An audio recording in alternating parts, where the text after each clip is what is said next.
Joseph Kabila amakuru avuga yuko uno mugabo yamaze kugaruka i Goma.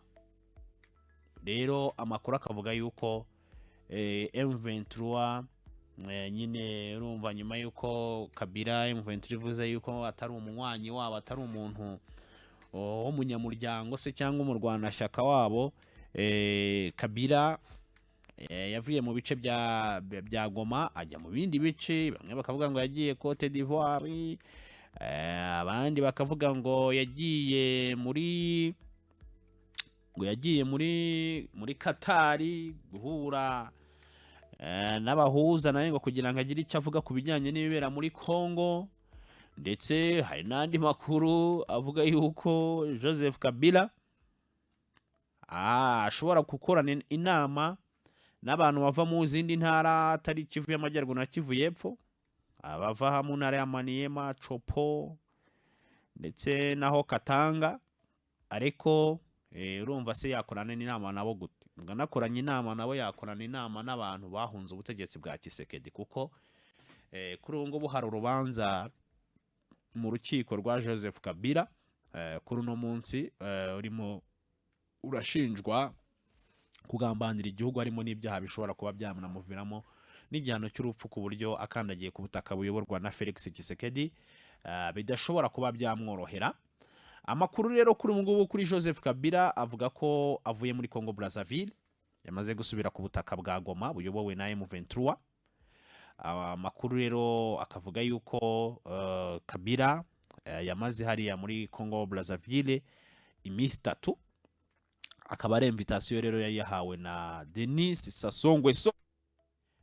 Ubu Kabila yageze Brazzaville, Tshisekedi arasinzira ko Brazzaville ni umujyi wegeranye cyane na Kinshasa, nta n'iminota 2 irimo kwambuka. Niyo mirwa mikuru ya mbere yegeranye, ahubwo banza nta n'ahandi biri ku imirwa mikuru 2 y'igihugu ibituranye urubibi ku rundi. Mu by'ukuri ntago harimo gutangazwa amakuru arambuye ku biganiro Joseph Kabila wahoze ayobora Repubulika ya Demokarasi ya Congo yagiranye na Denis Sassou Nguesso, ariko bikavugwa ko ikibazo cy'umutekano muri Congo cyari mu ngingo nyamukuru zaganiriwe hagati y'abano bagabo bombi. Rero urabizi Kabila n'ubundi ayobora Repubulika ya Demokarasi ya Congo, Denis Sassou Nguesso nawe yayoboraga Congo Brazzaville. Bose rero bahuriyeho ko ari abarwanyi nyine bari baragiye ku butegetsi. Sassou Nguesso na Brazzaville yiwe ibibazo byagiye biba muri Repubulika ya Demokarasi ya Congo. Sassou Nguesso we yagerageje igihugu cye kwinumira. Umugabo uzi gutegetse icyo bisobanura, uyu Denis Sassou Nguesso ni umwe mu bantu bakeya bavuye ku butegetsi akongera akabugarukaho, kahita nabugundira. Yavuyeho aragenda asubira mu ishyamba, arongera ararwana aragaruka. Yagarutse rero azi cyanga cy'ubutegetsi, yumvishe kubaho utari umukuru w'igihugu uko bimera. Uyu munsi ntiyarekura. Ibibazo byose bivugwa ku muturanyi ntajya avugwamo, aba yiturije. Ubu rero yahuye na Kabila. Kabila rero bamwe akavuga bati se Kabila bite byawe, stati yawe ni iyihe ko tubona genda ukarangiza ukagaruka mu matware ya M23, uri murerekeza he Kabila? Kabila rero amakuru nyine nkuko yakomeje kugenda ajya hanze, Kabila we ngo ntagamije ubutegetsi, nicyagamije ngagamije kunywanisha abaturage bo muri Repubulika ya Demokarasi ya Congo ngo bakaba umwe, hanyuma ngo amahoro akagaruka ari muri Repubulika ya Demokarasi ya Congo. Nubwo ibi ngibi kugaruka kwa Kabila noneho akahita nagaragara hariya mu burasirazuba bwa Repubulika ya Demokarasi ya Congo, ni ibintu byababaje cyane abantu bo ku ruhande rwa Tshisekedi. Bavuga bati ibi bintu ni ibiki ko turimo turabona harimo haraba kuganira, ko tubona noneho Kabila. Ubundi Kabila ubusanzwe yarasanzwe ashinjwa ko afatanya na M23 ndetse akiri no ku butegetsi. Ibirego yashinjwaga n'ubundi bimeze nk'ibishinjwa M23, ibirego byo kuvuga ngo urabona ngo Kabila ngo ni umunyarwanda, ntabwo ngakomoka muri Repubulika ya Demokarasi ya Kongo. Bino birego nabyo binashinjwa no ku rundi ruhande nyine abantu barwana muri M23 nabo bashinjwa yuko ngo ntabwo ari abantu muri Repubulika ya Demokarasi ya Kongo, ahubwo ngo ni abantu ngo bigize ng'abakongomani ngo baza kurwana hariya muri Repubulika ya Demokarasi ya Kongo.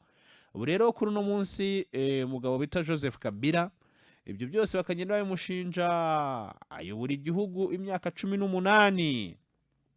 Rero kuri no nshuro babonye yongeye kugaragara, no agaragara ku butaka buyoborwa na M23 ataha twarabivuze. Tshisekedi ahita ati okay, mufungure kese tumukatire urumukwiye. Nuko nkuko rero hahise hafungurwa kese ya Kabila hari Kinshasa, ndetse amakuru akavuga yuko abantu bunganira leta ya Kongo kugira ngo bumve uburyo ki Perezida Felix Tshisekedi yabishyize ku rundi rwego. Abantu bunganira leta ya Kongo bazahabwa miliyoni 1.5 y'amadolari y'Amerika. Ni ukuvuga ngo uyashyize mu mafaranga y'u Rwanda ni amafaranga arenga miliyari ibihumbi bingahe 2 z'amanyarwanda. Miliyari ibihumbi 2 se oya, amafaranga arenga miliyari 200 z'amafaranga y'u Rwanda. Ibaze miliyari 200 ku bavoka. Kongo ifite agafaranga. Kandi noneho ubusanzwe leta ubutabera bwo muri Kongo bwubakitse nk'ubwo mu Rwanda, bose bagendera kuri systeme y'Abafaransa. Ni ukuvuga ngo mu rukiko leta nibirimo kuburana ikoresha abashinjacyaha ba guverinoma ba leta.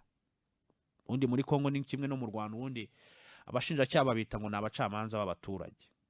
Urumva ni le juge du peuple.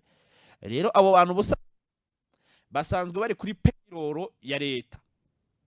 Mbese kujya kuburanira leta mu rubanza rwa Kabila ni inshingano zabo. Hari umushahara basanzwe bahembwa bijyanye n'imishahara ihembwa hara muri Repubulika ya Demokarasi ya Kongo. Kubongereraho miliyoni 1.5 y'idolari rero bisobanuye ko ari kubabwira ngo mubogame ibimenyetso muzatangaza mugende mwongere muboroke.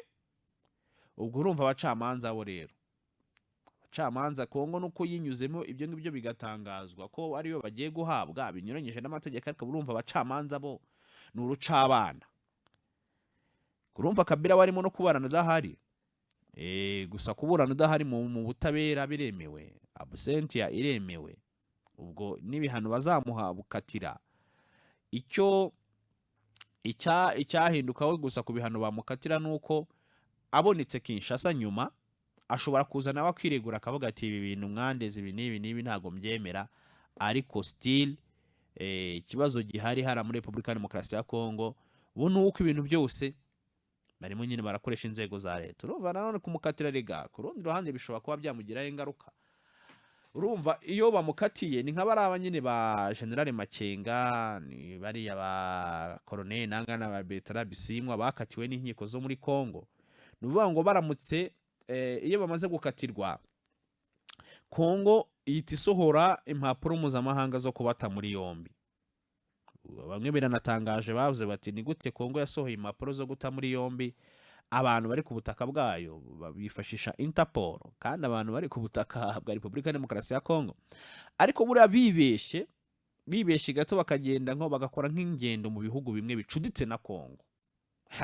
Indege ikagwa nka Bruxelles mu Bubiligi, yewe we babamanukana mu mapingu Kinshasa kuko za mpapuro za Interpol zahita zibafata. Ibingibi bushize ni nabyo M23 yavuze bushize ibiganiro bigiye gutangira, bagiye kugidoha. M23 kayita bari bagiye kujya Rwanda, M23 kayita bisubika Uburayi cyagiye bwasuraga ibihano kuri bamwe mu bayobozi ba M23. Bati se twagenda gute mu biganiro tukizera gute ko mutari budufate mu gihe murimo kudushyiriraho ibihano byo kutwicisha bishobora kuba byatubangamira mu kirere. Uruzinduko bararusubika. Ubwo rero kuri Joseph Kabila yigarukiye Goma. Ubwo tuzakomeza kugenda tubagezaho amakuru y'uyu mugabo. Ku ruhande rwa M23 rwavuze yuko nta kintu na kimwe baziranyeho, nta kintu na kimwe bashobora kuba babazwa ku mugabo witwa Joseph Kabila, ariko bakavuga yuko ashatse kujoyininga akajya muri AFC M23, bakavuga bati twebwe tuzamwakiriza yombi rwose, ibintu bikomeze kugenda bimera neza cyane. Hanyuma rero reka mbabwire ku bijyanye na Kinshasa.